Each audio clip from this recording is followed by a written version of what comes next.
आपका जो विजन है बहुत बढ़िया है कि जो आप सोचते हैं बखूबी होना चाहिए, युवाओं की जो सोच है उसको आगे बढ़े। सर इस थोड़ा सा मुद्दा हम चेंज करते हैं, जैसे स्त्रियों की बात हो, स्त्रियों आपने बताया था कि स्त्रियों के संघर्ष पे आप जुड़े थे, तो सर उनके बारे में कैसे क्या आपने विचार आए, कैसे क्या आपने देखा, थोड़ा सा कुछ बताइए। हाँ देखिए, एक तो एक होता है ना कि आप जिस समाज में रह रहे हैं उसको देख रहे हैं, एक होता है आपको पढ़ के आता है। जी, दो बातें हैं, मतलब जो पढ़ के आएगा वो बीत चुका है, जो आप देख रहे हैं वो वर्तमान है। ठीक है, अब जो बीत चुका है जैसे उस पर बात करें, मेरा बौद्ध धर्म में स्त्रियों का योगदान है। जी जी जी। ठीक है, आप और हम सभी जानते हैं कि बुद्ध यहाँ से गए। जी, बुद्ध और महावीर, हाँ दोनों लोग निकले घर से। ठीक है, मेरा बुद्ध पे है काम। बुद्ध ने घर छोड़ा, उसमें उनका एक लड़का था राहुल जी, 7 साल का था जो शायद जी, और उनकी पत्नी थी यशोधरा। आप ये सोच के देखिए थोड़ा सा, मैं स्त्रियों के नजरिए की बात कर रहा हूं कि बुद्ध तो पुरुष थे, उनके मन में आ गया कि हम छोड़ करके चले जाते हैं, जाके साधु सन्यासी बन जाते हैं, जाके बन गए। आप उसी समाज में, तब की बात बता रहा हूं, सोचिए अगर बुद्ध को छोड़कर यशोधरा चली जाती तो जी, अगर बुद्ध को छोड़ के यशोधरा चली जाती और कहती कि मैं सन्यासिनी बन के आ गई जी जी, तो यही समाज स्वीकार करता? नहीं करता, कभी नहीं करता। मैं इन विषयों पे लिखता हूं, मेरा सोचना ये है जी। और आपको बता दूं, मेरी बकायदी पूरी कविता है इस पे, यशोधरा पे, और बहुत मार्मिक है, बुद्ध और यशोधरा दोनों पे। वो मैं बिल्कुल कहूंगा, आप देखिए बुद्ध वापस बुद्ध होकर के आए हैं, पहले सिद्धार्थ नाम था, और निदान कथा में वर्णन मिलता है बुद्ध जब आए तो उनके पिता शुद्धोधन, तब तक बुद्ध बहुत बड़े सन्यासी हो गए थे जी, जी, 1000-1200 का उनके पास जो है भिक्षुओं की फौज थी, पूरी फौज। इसलिए कह रहा हूं क्योंकि लोग उनको घेरे तो बहुत बड़े ज्ञानी हो गए थे जी, जी। बुद्ध आए, शुद्धोधन दौड़े दौड़े गए जी, जी। और उन्होंने कहा कि अरे आ गए तथागत, आ गए तथागत, आ गए। तो यशोधरा अपने वहीं बैठी थी रनिवास में, उनकी जो परिचारिकाएं थी, दासियां, उन्होंने कहा कि अरे आपके पूर्व पति आए हैं, चलिए मिलिए जी, जी। उन्होंने कहा कि मैं क्यों मिलने जाऊं जी, छोड़कर तो वो गए थे, अगर मुझ में तनिक भी गुण धर्म होगा तो वो आएंगे मेरे पास, छोड़कर वो गए हैं। और यशोधरा जैसी स्वाभिमानी महिला नहीं है, बाद में बुद्ध को आना पड़ा, बुद्ध आए यशोधरा के सामने, यशोधरा आते ही प्रणाम की, खड़े हुए, बुद्ध ने कहा कि मुझे भिक्षा दे दीजिए, अंतिम बार आए हैं।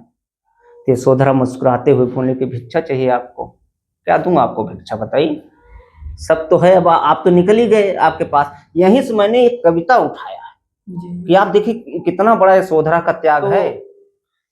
अब मैथिली शरण गुप्त जी ने लिखा कि कल्पना करके लिखा कि यशोधरा कह रहे हैं अपनी सखियों से कि सखी वे मुझसे कह कर जाते, बिना बताए गए थे ना, सखी वे मुझसे कह कर जाते, कहते तो क्या मुझको अपनी पथ बाधा ही पाते, सखी वे मुझसे कह कर जाते। ये मैथिली शरण गुप्त जी ने लिखा, राष्ट्र कवि की उपाधि है उनकी जी। मैं इससे आगे सोचता हूँ जी, मैं कवि साहित्यकार होने के नाते इससे आगे सोचता हूँ।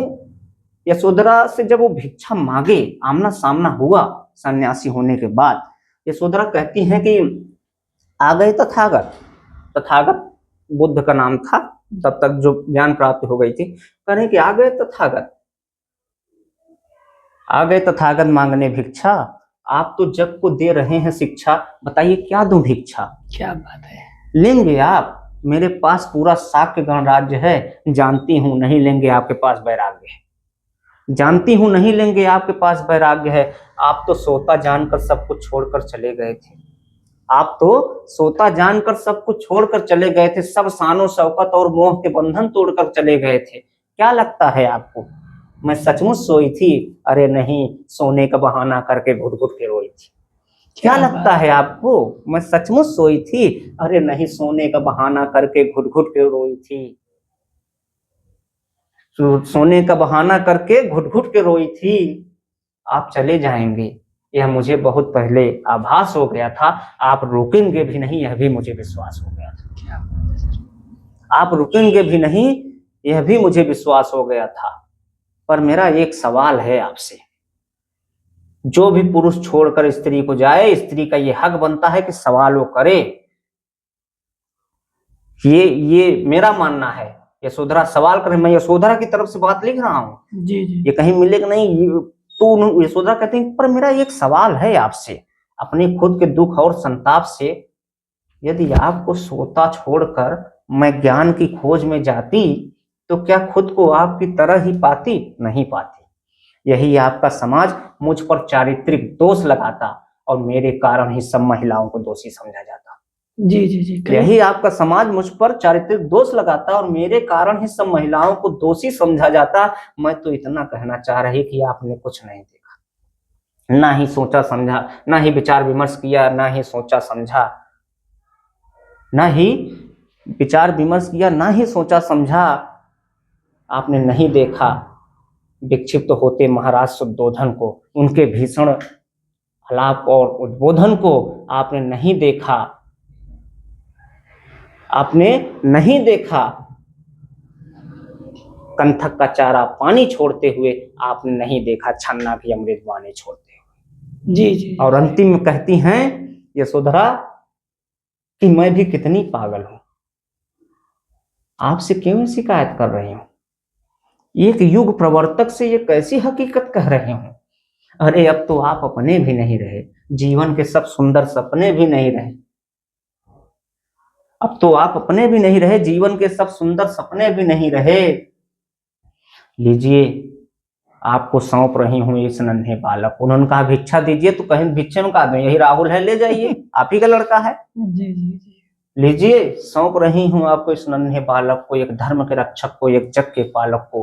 अरे यही वही बालक जिसे आपने खुद राहुल कहा था, पैदा होते ही जिसे बंधन और भूल कहा था, इसी बालक को अब अपने पास ले लीजिए भगवान, इसे भी जरा धम्म का ज्ञान दे दीजिए भगवान।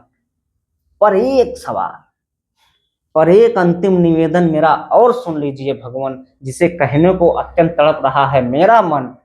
हमारी कहानी किसी और के जीवन प्रसंग में मत आने देना, बिना परिवार की अनुमति से किसी को संघ में मत आने देना। क्या बात है सर, इस तरीके से लिखा मैंने, और ये मंचों पर नहीं सुनाता ये कभी, क्योंकि वहां उनको तालियां चाहिए, जी जी ये मार्मिकता उतनी नहीं जाएगी, मंचों पर नहीं सुनाता। अब इतना कहा तो बुद्ध मुस्कुरा दिए। मैं अभी आप उसी लूप में लेके चल रहा हूं। जी जी बुद्ध मुस्कुरा दिए। बुद्ध ने कहा कि तुम्हारा प्रश्न जायज है यशोधरा, लेकिन मैं पुरुष हूं, मेरा भी प्रश्न है। प्रश्न नहीं है मतलब मेरी सफाई है एक प्रकार से, कि तुम तो अपनी नजरिए सोच रहे हो, मेरा भी तो सुनो। जी जी तो बुद्ध वहां कहते हैं कि सुनो यशोधरा, मेरा क्या मानना है। तो मैंने गीत लिखा, बुद्ध की तरफ से भी लिखा। जी जी जी वो कहते हैं कि अपनों के आगे ही झुकना, बुद्ध कह रहे हैं यशोधरा से कि अपनों के आगे ही झुकना, खुद अपने ही विरुद्ध होना, तुम्हें कैसे बताएं ओ यशोधरा, कितना कठिन है बुद्ध होना। तुम्हें कैसे बताएं ओ यशोधरा, कितना कठिन है बुद्ध होना। मार्मिक बात है। कहते हैं कि जग के पालन की खातिर मन वन उपवन को छोड़ा, राग द्वेष और मोह के बंधन खुद से लड़कर तोड़ा। अरे तुम क्या जानो अंतर मन का, लेखनी देखिएगा, तुम क्या जानो अंतर मन का, तुम क्या जानो अंतर मन का, मन ही मन से युद्ध होना, तुम्हें कैसे बताएं ओ यशोधरा, कितना कठिन है बुद्ध होना। दिल को छू लेने वाली बात, मतलब रियलिटी है ये। तो इस तरीके के ये सब मंचों को नहीं करते, क्योंकि ये आज आपने बुलाया और मुझे लगा कि ये प्रसंग देना चाहिए यहाँ पे, इस वजह से मैंने जरूरी जरूरी, मतलब दिल को छू, मतलब पहली बार मुझे ऐसा लगा कि कोई अंतर मन में इतनी गहराई से कोई सोच सकता है। तो इसीलिए मैंने पहले ही अभी बीच में सर मैंने कहा था कि एजुकेशन इसलिए जरूरी है। हाँ, जैसे मैंने बात छेड़ी थी कि कोई कह रहा है मैं 12th के बाद जॉब कर लूं, तो मेरा पर्सनल मानना है कि पहले आप गहराई पे लाओ। यहाँ पे एक वर्ड ऐड करूंगा सर, लोग कहते हैं नौकरी नहीं लग रही, नौकरी नहीं लग रही, नौकरी नहीं लग रही है। इसका सीधे से मतलब आप उस काबिल तो बनो पहले। हाँ, जब तक अध्ययन नहीं करेंगे तब तक कैसे होगा। और शिक्षा का यही फलसफा भी है कि आप पढ़िए, पढ़ते जाएंगे तो एक समय आएगा कि आप भरते जाएंगे। जी जी जी जी। और नौकरी तभी लगती है जब आप एकदम से भर जाते हैं तभी ये मैंने देखा है कई लोगों पे। सर जैसे यहाँ पे एक वाकया ऐड करूं सर, जैसे कि आजकल जो बच्चे हैं वो विचलित बहुत होते हैं। विचलित इन द सेंस कि 5 मिनट खोला फिर बंद कर लिया, फिर अच्छा मेरा दोस्त का फोन आ गया वो जा रहे हैं। तो इन जो डिस्ट्रैक्शंस हैं इनसे कैसे पार पाया जाए? हाँ, इसमें 2-3 चीजें हैं और इससे दिक्कत भी हो रही है। देखिए, एक तो हम लती हो गए हैं, आदतन मजबूर हो गए हैं जी जी फोन का और छोटी सी उम्र में सोशल ज्यादा हो गए जी। एकांत बिताना नहीं चाह रहे हैं, पढ़ना नहीं चाह रहे हैं और थोड़ी सी खुशियों के लिए जो है अपना वो कीमती समय बर्बाद कर दे रहे हैं। आपको पढ़ना होगा, उसमें जूझना होगा और जब जिसके लिए बर्बाद करें जब वो नहीं होता तभी डिप्रेशन होता है। जी जी जी। जैसे अब जब वो जो समय था जब आपको पढ़ना था उस समय आप पढ़े नहीं, वहां चले गए, फिर बाद में जितना आप पढ़ते हो सकता वही पढ़ा आ गया एग्जाम में, अगर आ गया तो आपने किया नहीं, उसमें गलत हो जाएगा। जब किया नहीं तो आपका वो क्लियर हुआ नहीं, ठीक है। और फिर आप सुसाइड और तमाम जैसा कि आपने कहा कि मुद्दे पर देखिए सुसाइड की बात हो गई, कितने सुसाइड देखने को मिल रहे हैं। और मतलब मैं रोज अखबार पढ़िए तो 1-2 रोज मिल जाते हैं। और इलाहाबाद में तो आम बात है, इलाहाबाद हो गया, कोटा हो गया, कानपुर हो गया, सुसाइड के कितने केसेस आ रहे हैं। बच्चे जो पढ़ने लिखने वाले हैं जो, तो इन पे अतिरिक्त दबाव है और लोग, अच्छा इनको समाज की भी चिंता है। दुर्खी में एक विचारक हुए, सामाजिक विचारक, उन्होंने कहा कि मनुष्य आत्महत्या नहीं करता बल्कि समाज उससे आत्महत्या करवाता है। जी, बहुत बड़ी बात है, समाज उससे आत्महत्या कराता है। अब वो समाज थोड़ी कहेगा कि तुम फांसी लगा लो, समाज कहता नहीं है, लेकिन आपने जो सामाजिक संरचना मन में बसा ली है उसके आधार पे ये बात सत्य होती है कि आपको समाज का डर है कि अरे मेरा नहीं हुआ तो ये क्या कहेंगे मेरा। हमारे माता पिता, अभी हम जैसे हम लोग शिक्षा के बाद ही अभी शादी विवाह बहुत देर में हुआ, 30-32 साल, बड़े भाई को हुई है 1-2 साल पहले, 32-33 साल में पूरा पढ़े तब जा करके। तो जैसे गांवों में क्या है या शहरों में कुछ जगहों पे है कि कम उम्र में ही शादी कर देते हैं जी, चाहे वो पढ़ते रहें चाहे ना पढ़ते रहें, कुछ तो पढ़ा ही नहीं रहे तुरंत। अब ये लड़कियों में तो आप देख ही रहे हैं कितने इतिहास गवाह है। अरे अभी भी गांवों में बहुत है। तो अब आप देखिए कि माता पिता का भी ये वो बनता है कि वो अपने बच्चों को जो है पूरी तरीके से बताएं कि नहीं बेटा तुम पढ़ो, तुम्हें जो करना है करो, अभी हम लोग साथ हैं। और माता पिता सपोर्ट भी करते हैं। तो जब उन बच्चों को ये सोचना चाहिए कि जब हमारे माता पिता हमको इतनी बैसाखी बन के खड़े हुए हैं तो समाज के इसी तैसी समाज क्या करेगा, समाज को हमको क्या लेना देना भाई, हमारे माँ बाप हमारे साथ खड़े हैं ना। एक रियलिटी जोड़ दूं सर, जो लोग जो टैबू बनाए हैं कि समाज के, हाँ, अगर आपके घर पे राशन नहीं है ना तो समाज वाले नहीं लाएंगे, आपके माता पिता हाँ लाएंगे, बिल्कुल लाएंगे, वही तो पूरा कर रहे हैं, रोटी कपड़ा मकान का वही व्यवस्था बना रहे हैं। तो आप उनको देखिए ना, उनका मुख देखिए उनसे, और जा करके लटक जा रहे हैं। बताइए कितनी बड़ी नदीम साहब का शेर है कि मुश्किल कोई आन पड़ी तो घबराने से क्या होगा।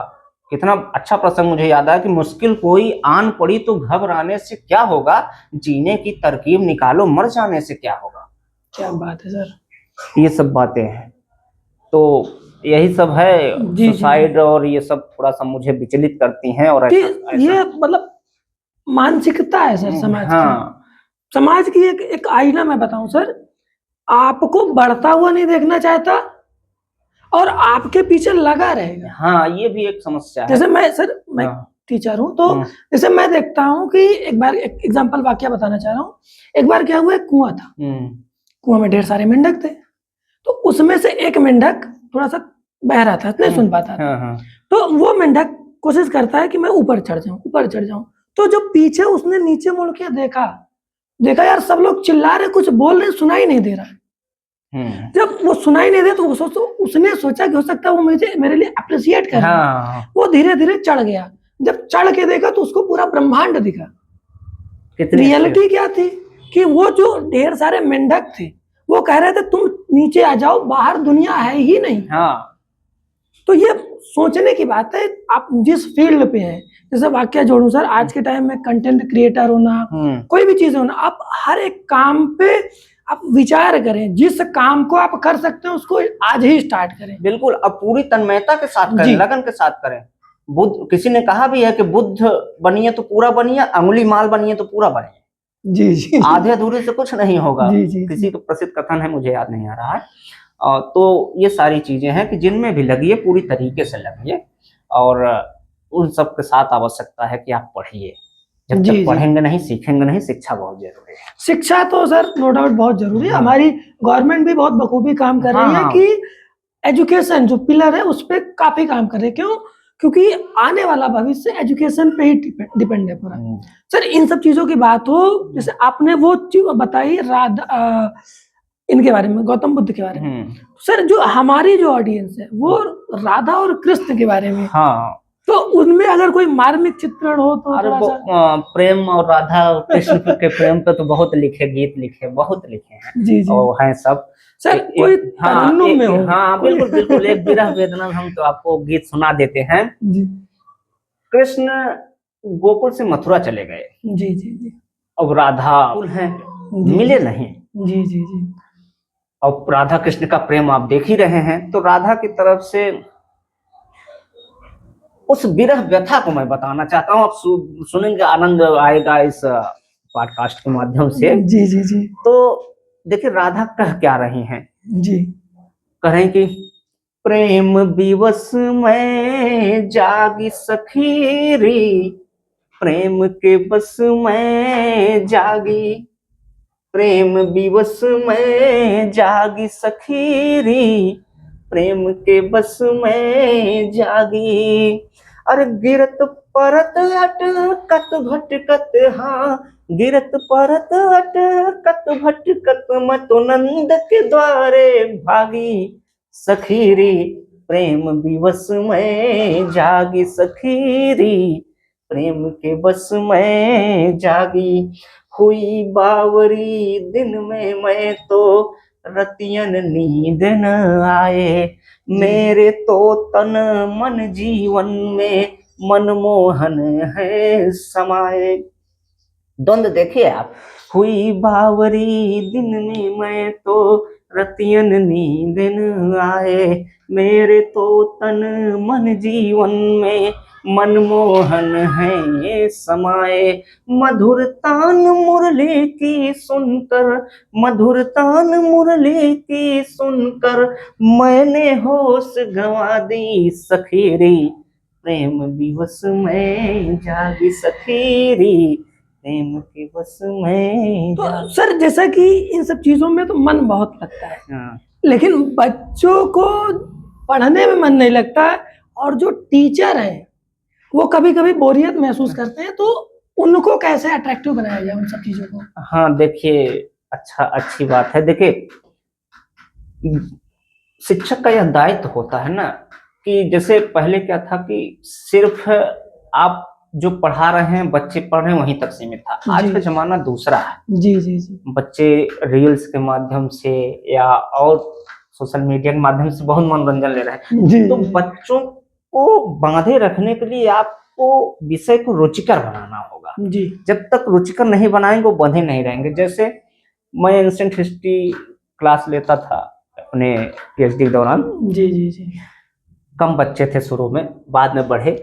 तो आप सोचिए, मैंने बताया उनको एक विषय में पढ़ा रहा था, स्रोत, प्राचीन भारतीय इतिहास जानने के स्रोत क्या है। तो उनमें मैंने बताया कि साहित्यिक स्रोत है, पुरातात्विक स्रोत है। साहित्यिक में बता दिया कि ये किताबें हैं। पुरातात्विक स्रोत मैं बताया कि पुरातात्विक स्रोत में अभिलेख वगैरह आते हैं, और सब जानते हैं। तो मैंने उनको बताया कि अभिलेख वगैरह आते हैं। अभिलेख मूलतः पत्थरों पे लिखे जाते थे, ताम्र पत्रों पे लिखे जाते थे। तो क्या होता कि जो पत्थरों पे लिखावट होती है वो जल्दी मिटती नहीं है, वो 2-4 हज़ार साल या जब तक वो रहेगा रहेगा है। जी जी जी अब देखिए इस विषय को मैंने उनको बताया कि जो पूरा तात्विक साक्ष्य होते हैं वो ज्यादा प्रमाणिक होते हैं। जी जी क्यों? क्योंकि अगर आप पत्थरों पे लिखोगे तो जल्दी मिटता नहीं है। अब मैं यहीं से, अब बच्चे सुन रहे हैं, मैंने उसको रुचिकर कैसे बना, हमने कहा कि देखो बच्चों पत्थरों पे जो लिखोगे मिटता नहीं, विष्णु सक्सेना दद्दा का शेर है। मैं वहीं पे क्लास को पढ़ा था कि विष्णु सक्सेना दद्दा का शेर है कि रेत पर नाम लिखने से क्या फायदा, एक आई लहर कुछ बचेगा नहीं, तुमने पत्थर सा दिल हमको कह तो दिया, पत्थरों पर लिखोगे मिटेगा नहीं। क्या बात है अब उस बच्चे को पूरी जिंदगी याद रहेगी कि हाँ यार एक बात तो कि पत्थरों पे लिखोगे तो मिटेगा नहीं, ये बात तो रहेगी ना। तो इस तरीके से जब आप रुचिकर उसमें पढ़ाएंगे इस तरीके का क्लास, तो ऑटोमेटिक उनमें पढ़ने की ललक जो है पैदा होगी और वो भी अच्छा उस क्षेत्र में करेंगे। जी बिल्कुल बिल्कुल, आपकी पूरी बातों से मैं सहमत हूँ। कहीं ना कहीं देखिए एजुकेशन जो होती है बहुत कड़वी होती है। हाँ। एजुकेशन के जो सीड्स होते हैं, एक जगह मैंने पढ़ा था, जो उसके बीज होते हैं बहुत कड़वे होते हैं। हाँ। लेकिन फल जब होते हैं तो बहुत ही मीठे होते हैं। बहुत मीठे होते हैं। तो अब ये शिक्षक का दायित्व बनता है कि उस बीज से लेकर फल बनने तक उनको सींचे, संवारे, बढ़ाए, तब जाकर फल लायक बनाए। ये शिक्षक का दायित्व होता है, तो ऐसा कर सकते हैं। तो सर अभी इन चीजों को इतना ही रखते हैं। हमारी ऑडियंस से हम अनुरोध करते हैं कि अगर सच में अच्छा लग रहा है हमारा प्रयास तो सब्सक्राइब करें और सर से फिर मुलाकात करें। जो इनका अभी क्या बोलते हैं पार्ट 2 आएगा, पार्ट 3 आएगा, अभी ढेर सारे पार्ट्स सर के आएंगे। मतलब प्रयागराज की अपनी शान है हमारे अमृतसर। अरे बिल्कुल, सब जानते कहीं ना कहीं सर के पास भी अभी बहुत ढेर सारे काम है। तो अभी ये पार्ट 1 है, हम बहुत जल्द फिर से पार्ट 2 लाएंगे, ये हमारा वादा है सर। ऑडियंस की तरफ से तो ऐसा ध्यान भी दीजिएगा कि बीच में समय दीजिए। बिल्कुल बिल्कुल, हम इस बार नए फ्लेवर में पूरा का पूरा तरन्नुम में उस बार पूरा प्लान करेंगे। हाँ, बिल्कुल बिल्कुल। तो अभी के लिए इतना रखते हैं।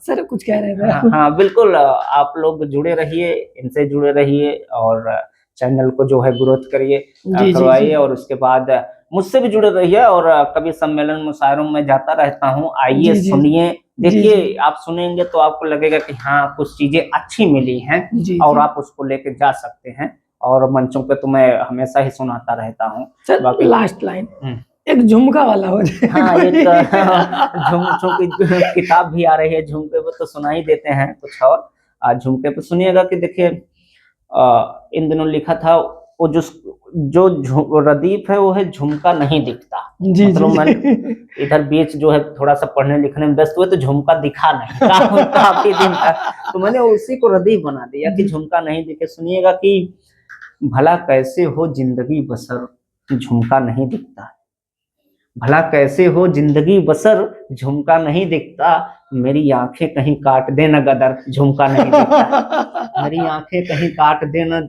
गदर झुमका नहीं दिखता। और ऐसे ऐसे शायर हैं बाकमाल गजल लिख देते हैं, ऐसे ऐसे शायर हैं, मुझसे भी बड़े कितने हैं, बहुत बड़े। जी, ऐसे ऐसे शायर हैं बाकमाल गजल लिख देते हैं, मेरे सिवा उन सबको मगर झुमका नहीं दिखता, मेरे सिवा उन सबको मगर झुमका नहीं दिखता। और शेर ये है कि कल जरा सा तारीफ कर दिया तो मैंने उनके गले के हार का। देखे श्रृंगार कैसे खड़ा हो रहा है कि कल जरा सा तारीफ कर दिया तो मैंने उनके गले के हार का, झट से बोले वे वो बेखबर झुमका नहीं दिखता, झट से बोले वे वो बेखबर झुमका नहीं दिखता। और बिंदी कंगन चूड़ी पायल ये सब ठीक है, पर बिंदी कंगन चूड़ी पायल ये सब ठीक है, पर मत पहना करो तुम इतने जेवर झुमका नहीं दिखता। मत पहना करो तुम इतने जेवर झुमका नहीं दिखता। और मैंने चूंकि पीएचडी हो गई अभी बेरोजगार ही हूँ। अगले मुद्दे में बेरोजगारी की बात करेंगे दूसरे पार्ट में। अभी बेरोजगार ही एक प्रकार समझिए, जॉब लग जाएगी तब। तो एक शेर अपने पे लिखा कि सोच रहा हूँ लिखना छोड़ दूं साड़ी और झुमके पर, सोच रहा हूँ लिखना छोड़ दूं साड़ी और झुमके पर, अब सता रहा नौकरी का डर झुमका नहीं दिखता। क्या बात है, तो बहुत बढ़िया सर, उम्दा। नेक्स्ट पार्ट में सर जरूर आएंगे। और हम लोगों की एक सलाह है, सलाह कह सकते हैं या फिर सजेशन कह सकते हैं, आप जिस जगह पर हो पढ़ाई करते रहें, हाँ। सीखते रहें, सीखना मत छोड़िए, क्योंकि सीखने की प्रक्रिया तो उम्र भर चलती रहती है। कुछ ना कुछ सीखते रहें। हाँ। एआई का जमाना चल रहा है, आप एआई से चीजें सीखें, आपके काम को बहुत आसान कर देगा। हाँ बिल्कुल बिल्कुल, ठीक है। बाकी सर बहुत बहुत बहुत बहुत धन्यवाद, आपने आमंत्रित किया।